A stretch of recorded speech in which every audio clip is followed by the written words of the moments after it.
Почна главната расправа за буџетот за 2026 во собранието. Се планира во државната каса да се приберат над 6 милиарди евра, а да се потрошат 6,7 милиарди евра. Буџетскиот дефицит е проектиран на 3,5% од бруто домашниот производ. Владата очекува инфлацијата до година да се намали на 2,5%, а растот на економијата да биде 3,8%. Капиталните инвестиции се планирани на 650 милиони евра. Министерката за финансии вели дека буџетот е реален и развоен, се фокусира на забрзан економски раст и на постепена фискална консолидација, односно намалување на буџетската дупка. Според неа, податоците за економскиот раст за годинава охрабруваат дека наредната година ќе биде уште подобра. Економскиот раст најмногу ќе биде поттикнат од инвестициите и од приватната потрошувачка. Главен двигател ќе бидат бруто инвестициите, како резултат на поинтензивната реализација на инфраструктурните проекти, особено Коридор 8 и 10Д, како и вложувањата во енергетиката, железницата, земјоделството, образованието и здравството.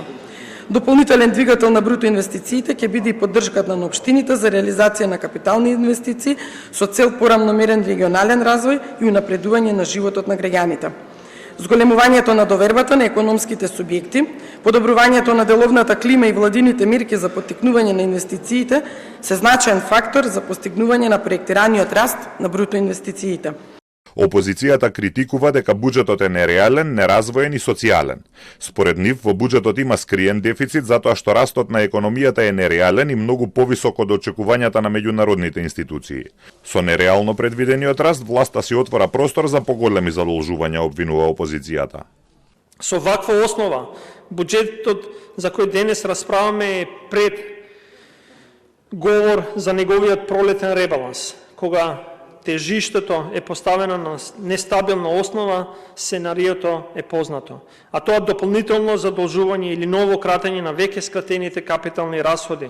Резултатот ќе биде економскиот раст кој нема да гради продуктивни економски капацитети, туку раст што ќе позајмува. Фискалниот совет претходно имаше забелешки затоа што буџетот помина на влада без да ги консултираат. Тие реагираа дека ако се пресметаат и доспеаните, а неплатени обврски, јавниот долг е повисок од официјално прикажаниот.